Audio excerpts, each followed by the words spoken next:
Welcome, here I've got VIVO Y72 5G and I'm gonna show you how to turn on and off the camera location tags at this device. So let's start by tapping on the camera button to open it, and for now we are on standard photo mode.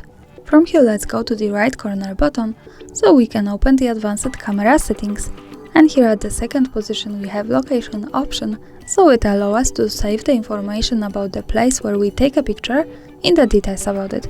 By using the button from the right, we can easily turn it off and turn it on as we need, and here also the important thing is that to make it work correctly, when we want to save the actual location of our photo, we have to be connected with the internet, for example with the Wi-Fi, and we have to turn on the location of this device. So remember about these two parameters to make it work, location and the internet. And now let me keep turning it on all of these settings. Let's move back to the camera to take a picture. To see it, let's move to the left to the button that follows us straight to the gallery.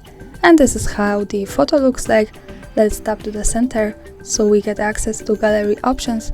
Now we have to tap to I letter button, the second from the right.